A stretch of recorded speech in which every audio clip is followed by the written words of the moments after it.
I slipped through the sleeping house as silently as a needle through lace. Outside, I waved farewell to the sleeping topiary. As I walked, the sky lightened. On the edge of Jen, I gave a baker the first sale of the day, 2 currant muffins and 2 loaves of traveler's bread in exchange for Hattie's wig, which he declared was the finest he'd ever seen. He'd never heard of Uaxie, but he said there were several giant farms up north. "I hear they bake cookies as wide as my waist," he said. He drew a map for me in flour on his pastry board. The road would fork after I left Jen. The right-hand fork led back to Frel. The left fork was the one I wanted. My first landmark would be the Elves' Forest. After the forest, I would come to another fork.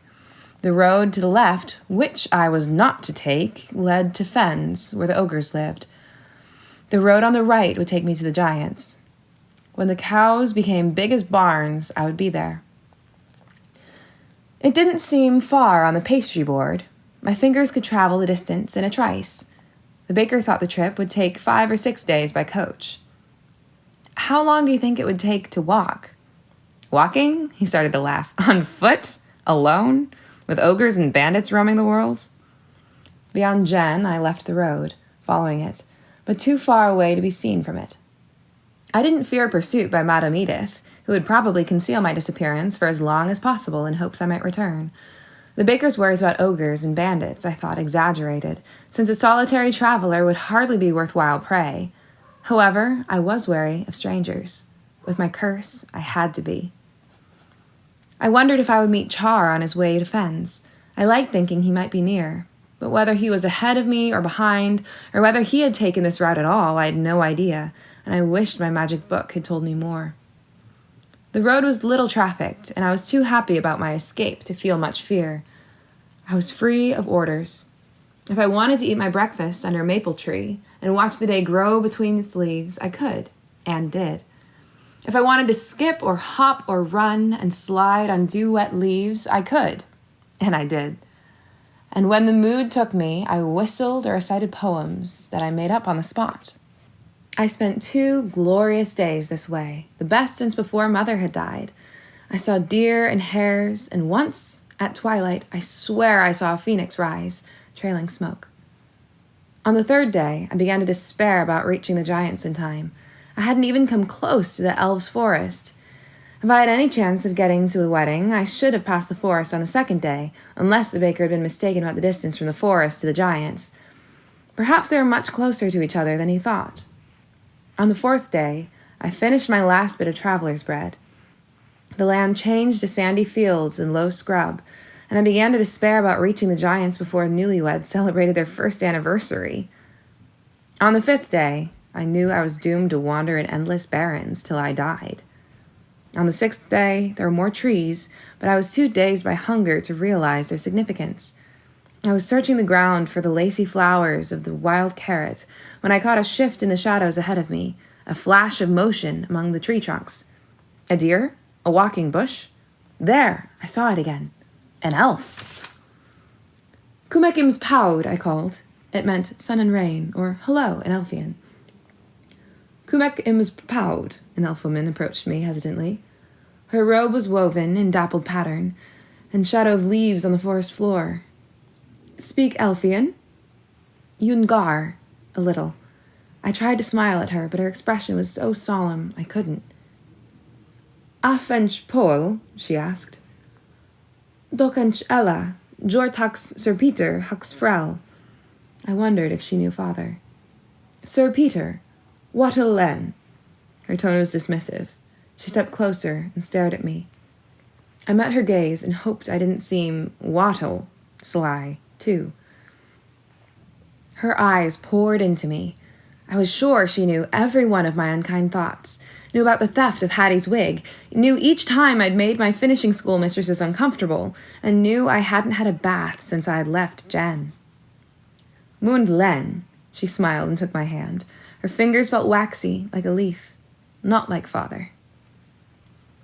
She led me to Slannon, the elves' chief trader, who spoke Kyrian fluently. He was the one father had mentioned in his letter. He confirmed that the baker's map was accurate. I didn't say anything, but my face must have shown how bitter my disappointment was.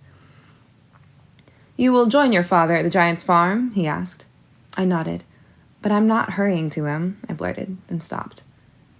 You seek something else from the giants. His amber eyes searched my face. Someone I must find. I must find her. Slannon patted my arm. Elves will help. In the morning you will see. But you must spend the night as our guest. He smiled, showing pale green teeth. I smiled back, reassured, although one wouldn't expect green teeth to be reassuring. The elves were the same height as humans. With their mossy hair and green skin tinged with orange for the coming autumn, they were no more frightening than a pumpkin vine. And now please join us for our evening meal. We sat at a table with 12 elves, who knew only a little Kyrian. But with my bit of Elfian and gestures and laughter, we cobbled together a language understood by all. Their supper was more drink than meal. The appetizer was lemon parsnip soup, followed by turtle barley soup, the main course, succeeded by a soup of chopped raw green vegetables, the salad course. Dessert was a fruit soup. It was all delicious, even though my jaw wished for something to chew on. When we finished eating, Slannon said that the elves liked to sleep soon after nightfall. He led me to my sleeping place. We passed the elves' nursery, where clusters of small hammocks hung from trees like bunches of grapes. 2 adult elves, one with a flute and one singing, threaded their way through, the singer occasionally rocking a group of hammocks gently. When we reached the oak from which my hammock hung, I asked for a lantern to read by. What book is better than sleep when the sun goes down? Slannon asked, calling for a light.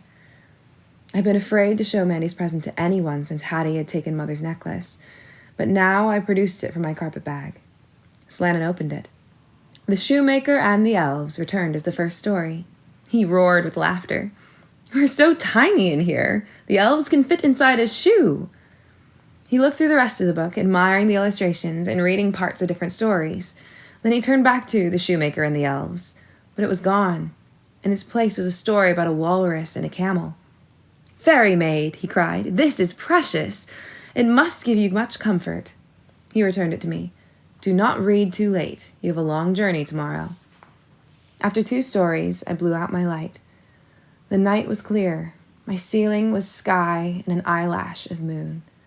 By shifting from side to side, I made my hammock swing me into sleep. In the morning, Slannon asked me to show my book to the other elves. To them, it was written in Elfian. They were enchanted and might have read all day, except that Slannon stopped them. You have given us much pleasure, he said, and now we'd like to show you something wonderful too. He lifted several packages onto the table used to display goods for trading. Then he began to remove their oak leaf wrappings. Are these by Agilon? I asked, when a bit of pottery emerged. You've heard of him, Slannon said, sounding pleased. Yes, he made them. A nut dish was unwrapped first. Modeled in the shape of a centaur, it rested on the table, but it was in motion nonetheless. More than in motion, the centaur was motion. His head thrust into the wind, his arms hugged his form, his mane and tail streamed back, and, without moving, such was Agilon's skill, his legs beat the ground. Next came a dragon-shaped coal scuttle that glowed gold and orange. Somehow the air shimmered around its foot-long flame. Its ruby eyes were windows to an interior furnace. I was afraid to touch the beast for fear of being scorched. But my favorite was a stirrup cup molded into the shape of a wolf's head and shoulders, with the head lifted and the mouth pulled into the O for a long howl. The ridges in the pottery for his fur were so fine that each hair was defined. I felt the tension in his shoulders where the cup ended, and I imagined the rest of him, sitting but erect, with excitement running through him from his big paws to the end of his plumy tail. I loved his howl, which I could hear and feel. Long and plaintive, woebegone and heartsore, filled with yearning for what used to be and for what would never come again. He's beautiful. They're all beautiful. They don't look as though someone made them. They look born. Slannon began to wrap the pieces up again. I hated to let them go. Wrap this one last, please. I touched the wolf's nose. When he finished, Slannon handed the package with the wolf back to me. It's for you. Father had made clear that an Agilon gift was worth a great deal. I can't accept such a valuable gift, I said in my best manners mistress manner. but my hands closed around it. You have, Slannon said, smiling. We like to give our best pieces away sometimes when we find people who love them. Thank you. Don't cry, Slannon gave me a green handkerchief. He looked at me consideringly. Sir Peter is a witty man and a shrewd trader, but if he had admired our things as you do, we would have been gladder to let him have them. But he told me that you are the best potters. He should have told us. How can I exchange this gnomish copper stew-pot for 2 such paltry vases, he'd say. The workmanship doesn't compare, he'd say. And father had thought Slannon a poor trader. My gift was packaged on a fat pony, along with enough food to last until I reached my destination. More elvish generosity, although the pony was alone. Vib ol paswado, Slannon said in parting. Stay in the shade. With any luck, you will reach the giants in 3 or 4 days. But I had no luck. The morning after I left the elves, an ogre woke me by poking me with a stick. Wake up, breakfast. How do you like to be cooked? Bloody, medium, or done to a crisp? 8 ogres surrounded me. It will only hurt for a minute. My ogre, the one who woke me, stroked my cheek. I'm a fast eater. I looked at the others, searching vainly for sympathetic face. Not far off, I saw my saddlebags next to a pile of bones. Whose bones? I hated to think. And then I realized, the elf's pony. I swallowed convulsively. My stomach heaved and I threw up. When I was done, my ogre spat at me. His spittle burned my cheek. I wiped it off with my hand, and my hand burned too. Forns we've mean, he growled. It will taste sour for hours. I wasn't it. I had studied sufficient ogres to understand almost everything. One of the women spoke. I think she was a woman because there was less hair on her face and she was shorter than my ogre, and I think he was a man. She called my ogre Sif and asked him if he thought he was going to eat it all by himself. He answered that he'd found it and caught it, so it belonged to him. Anyway, he added, if he shared, there wouldn't be enough to go around, and besides, he'd allowed everyone to eat the pony. Her answer was that the pony had been last night, and that they were all hungry again, and he always had 100 reasons not to share, and that he didn't care if the whole tribe starved so long as he got his special treat. He lunged at her, and she lunged at him. In a moment, they were rolling on the ground with everyone watching. Except me. I looked for a place to hide. Not far from where I stood was a low tree still covered with leaves. If I could get there and climb it, maybe they wouldn't think to look up when they searched for me. I edged sideways. The combatants were pulling each other's hair and biting and yelling. I was halfway to the tree. It's escaping, Sif, one of the ogres yelled. The brawl ended immediately. Stop, Sif commanded in Kyrian. I took a few more steps and almost reached the tree, but the curse wouldn't let me go further. Sif dusted himself off, although there was no visible difference between dusty and dusted. I told you how obedient it is, he said in Ogreese. No need to be persuasive with this one. It'd cook itself if we told it to. He was right. If they wanted to fry me, I'd step right into the pan. I stood where I was and pretended I had no idea what they were saying. After further bickering, they decided to take me with them, hoping to capture additional people or animals on the road to eat along with me. Side dishes, I supposed. I was allowed to take my saddlebags and my carpet bag. Sif wanted to know if there was food in them, and there was great excitement when I said yes. But when they opened the elves' flasks, they spat in disgust.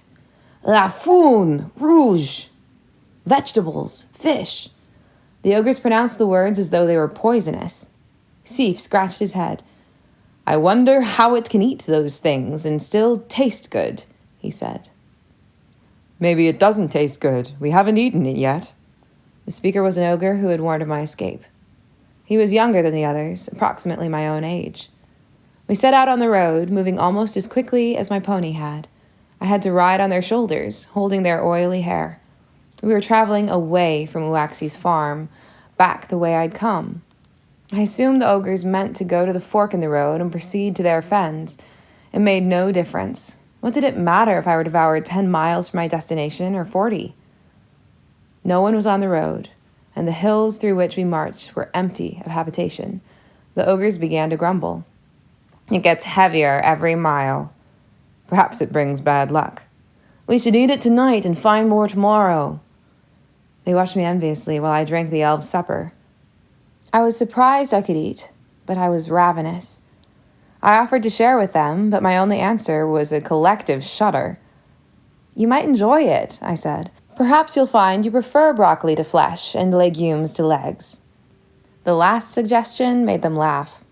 The youngest ogre told Sif in Ogreese, "Maybe we should get to know our meals better. This one makes jokes."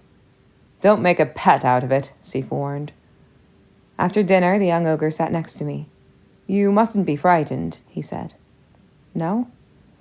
"My name is Nish. What's yours?" I told him. "My father's name is Sif. He could convince you that we won't harm you.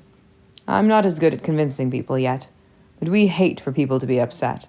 He touched my arm sympathetically. I felt calmer. I couldn't help it. His voice was so soothing. "You must be tired after such a terrible day." I yawned. "Why don't you stretch out right here? I'll make sure nothing harms you while you sleep." Was he not going to bind me? A bubble of hope swelled in my mind. "But don't run away." The bubble burst. In the middle of the night, I awoke. Sif slept closest to me, making gurgling noises and grinding his teeth. Ogres are sound sleepers. I stood and picked my way over them, which was difficult because they slept almost on top of one another. I bumped the leg of one, and he or she kicked me, but slept on. Beyond the heap of their bodies, I found my saddlebags. I tried to leave, but as soon as I crept more than a few yards beyond the pile of ogres, my complaints started. Thudding heart, tight chest, spinning head. A few feet more and I was on my knees, crawling in circles. I crept back to the farthest spot the curse let me feel uncomfortable. The ogres wouldn't wait much longer to kill me. I had to break the spell now. "The spell is broken," I announced aloud, but softly. "I need not obey Nish. I will escape." But in a moment, I was on my knees again, helpless and sobbing. I tried again, mimicking the ogres. I made my voice as persuasive as I could. "What is a spell?" I asked myself. "Only words. I can walk away from these ogres. I can do it. No magic can stop me." I stood and took confident steps. I was moving quickly, fearlessly. The spell was broken. Then I saw Sif almost at my feet. I had gone the wrong way. I bit back a scream of rage, and I was going to die soon, and I would never have found Lucinda, would never have lived uncursed. I returned to the end of my invisible tether and battled my despair. My voice had been persuasive. Might not persuasion have other uses? Could I mimic the ogres? Could I use their persuasive power? For a while, my voice sounded too harsh. It needed honey for the sweetness and oil for smoothness. I imagined swallowing a mixture of the two and coating my throat with them. "Sing la foon has limoon, lalfoon efun wathar. I meant, one should eat vegetables, not humans, because vegetables taste more delicious. It sounded persuasive to me. I was convinced. I practiced for hours and fell asleep practicing, and woke up to Nish practicing on me. "Wake up, dearie. You're wise not to leave us during the night. These lands are dangerous. An elf might have gotten you." The image of a fierce, spear-carrying elf came to me. "Let's eat it now," said the female ogre. "You can't have all of it, Sif. We'll get more food soon." "All right, if I get a leg." He held my shoulders. She nodded. "I'll be content with an arm if I can have an ear, too." In a moment, all my parts were claimed. Nish wanted to keep me alive a while longer, but gave in when he was allowed to have my neck. "The best part," he said, coming close and patting it.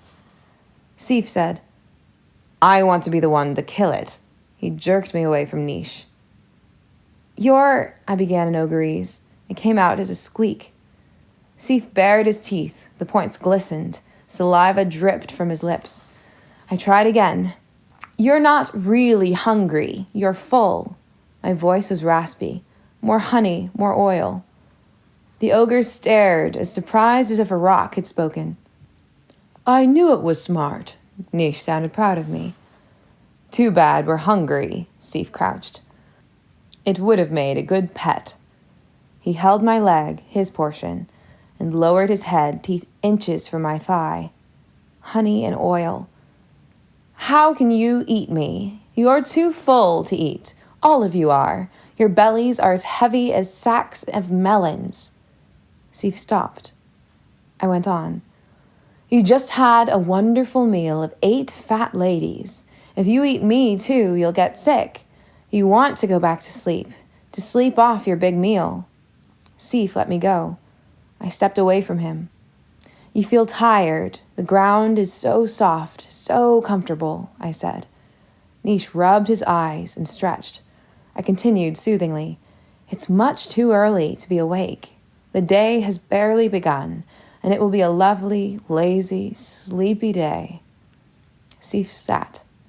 His head rolled onto his chest. You can sleep and have delicious dreams. While you're sleeping, I'll find you another enormous meal of piglets and people and elves and elephants and horses and... No hornets, Niche muttered from a dream. Sleep had claimed them. They had returned to their heap of the night, again grunting and snoring and groaning. I almost laughed and broke the spell. Who was giving orders now?